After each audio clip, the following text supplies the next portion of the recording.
Përshëndetje të nderuar zonja dhe zotrinj, ja ku po ritakohemi sërish me mua Tiron Alilin për të ndarë në kanalin ton Rrëfime Jete letrën e radhës. Një letër që në fakt më ka mbërritur në redaksin time, një letër që më ka emocionuar shumë, janë fjalët e një nëneje për djalin e saj që tashmë nuk jeton, por më besoni janë fjalë shumë të dhimbshme. Biri im, drita e syve të mi që u fik para kohe. Po të shkruan nëna jote, po të shkruan ajo që ta dha frymën, por që sot mbeti vet pa frymë. Thonë se koha shëron çdo plak, por që nga dita kur ti mbylle syt, për mua koha ka ndaluar. Ora ime mbeti aty, në atë sekond të mallkuar, kur mu tha se ti nuk je më. Sa e vështirë është të jetosh në një botë ku ti nuk ekziston më fizikisht. Çdo mëngjes zgjohem me shpresën e reme se gjitha kjo ishte vetëm një mangth i tmerrshëm. Zgjas dorën drejt dhomës tënde, pres të dëgjoj hapat e tu, zërin tënd që mua më thëret nën. Por në thelb më pret vetëm një heshtje e rëndë. Një heshtje që më vret çdo ditë e nga pak. Mbyll sytë dhe të shoh ashtu siç ishe. Plot jetë, plot ëndra, me atë buzëqeshje që ma ndriçonte edhe ditën më të errët. Më kujtohet dita kur erdhe në këtë jetë. Ishe aq i vogël, aq i brisht në krahët e mi, dhe atë ditë premtova se do të mbroja nga çdo gjë në këtë botë. Por oh biri im, sa e pafuqishme doli nëna jote përballë fatit.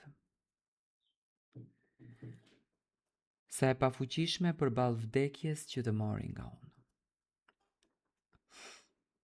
Më ka marrë malli për gjithçka tënden, për aromën tënde, për që ende ka mbetur tek rrobat e tua në dollap.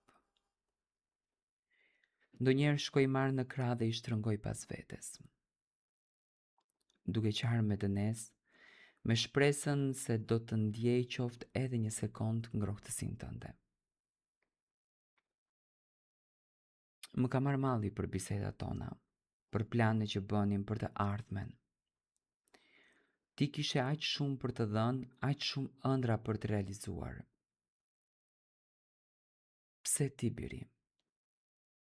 Pse kaq shpejt? Njerëzit më shohin në rrugë dhe më thonë bëu e fort.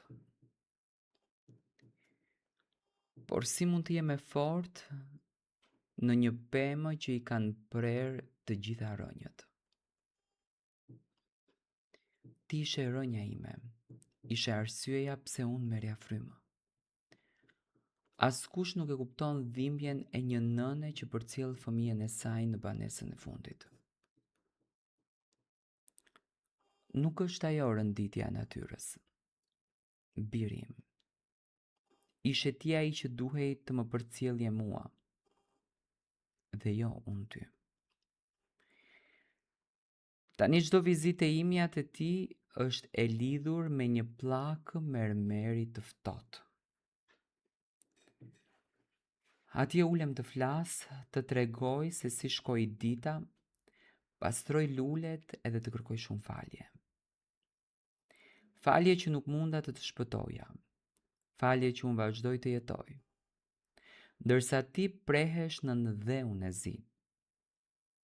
Nëse do të mundja, Do t'jepja jetën time në sekond, vetëm që ti të ktheheshe e të jetoje jetën tënde.